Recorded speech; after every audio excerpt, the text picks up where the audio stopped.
haven't done it so long, and now I got a video of me. Alright, let's do this. So, adversity introduces a man to himself. Alright, now let's take a look at the market, guys. So, right now, kind of going down, which kind of sucks. Usually in Q4, especially around Christmas time, we get that Christmas bump, but we didn't get it. And the reason why is because of this.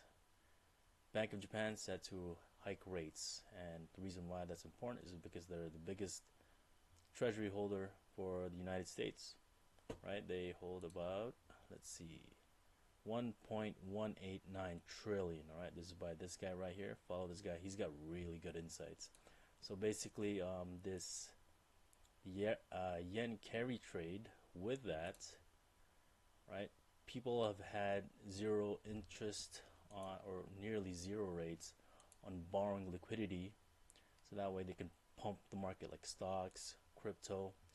And now that Japan is raising interest rates, that forces the borrowers of the Japanese yen to basically liquidate their assets, so that way they can repay their loan back.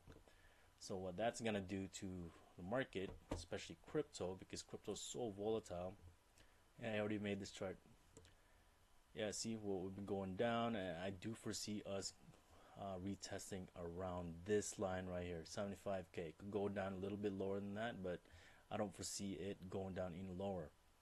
And as you can see the arrow going up, because yeah, this bull run is not done, not at all. So when you see the markets pulling back,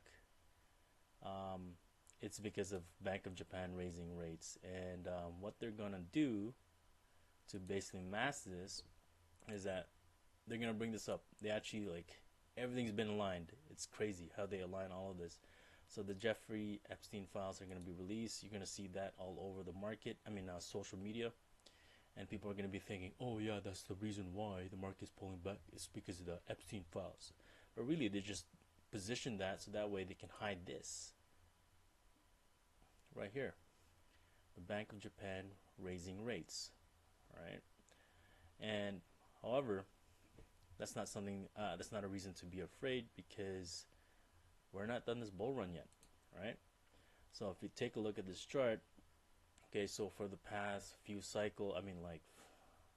few bull runs, we follow this 4-year cycle with, especially around the Bitcoin halving, but this time it's been different. Right, and the reason why it's different is because we have a lot of institutional development, institutions moving in, and more regulations happening as well. Like in the past few cycles, that didn't exist. The things that we have now. So what we're having, or what they're saying, is that we're gonna have a super cycle. They're gonna start pumping around next year. We even have this chart right here from Grayscale, right? So this right here, arrow, all these represents the past few bull runs. This is around like 4-year cycles over here. This one's different. As you can see, it's just consolidating. We're due for a push up. And another reason that I think that I know we're gonna go up is because of this right here, the Federal Reserve Bank of New York. So let me just open it. Thanks to AI.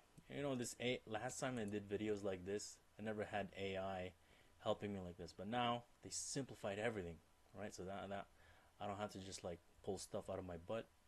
I actually have something to read right in front of you guys. So basically, the Federal Reserve has resumed RMPs, or reserve management purchases, around 40 billion a month, and that started back in December 12th. I know we're pulling back right now, but don't worry. And yeah, they're gonna be doing this for like up to 3 years. So I do foresee us going up, and we haven't had our crazy pump yet. So far, we had Bitcoin going from like 16k to, I think, the highest around like 126k. But that's nothing. We didn't even have an ETH pump yet. That's phase 2. Phase 3 is usually the large caps. What the heck's taking so long? I need a new laptop. So basically, these guys haven't had their crazy pump. Even XRP and the other ISO coins they haven't had their usual Q4 pumps. They usually get that. For the past few cycles, they've been having that.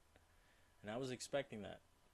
So because they didn't have it, I just see an expected delay, and they're going to have it possibly Q1. And yeah, I'm waiting for that. So I do foresee XRP go down a little bit lower than that, possibly around like 160 or something. But don't quote me on that, right? Nothing in this video is financial advice for you guys. I'm just doing this for entertainment purposes. And it's the first time I had this camera right here. And let's see, what else can I talk about?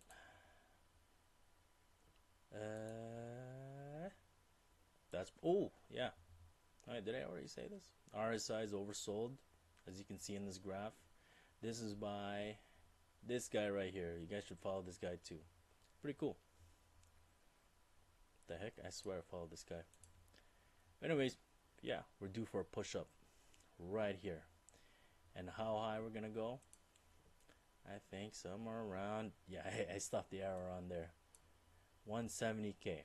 That's my guess. Alright, so don't take that as financial advice at all.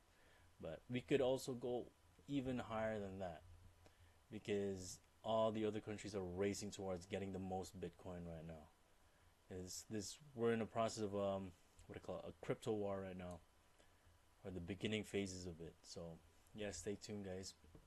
Anyways, that is all I got for you guys. Yeah, hope you enjoyed this video.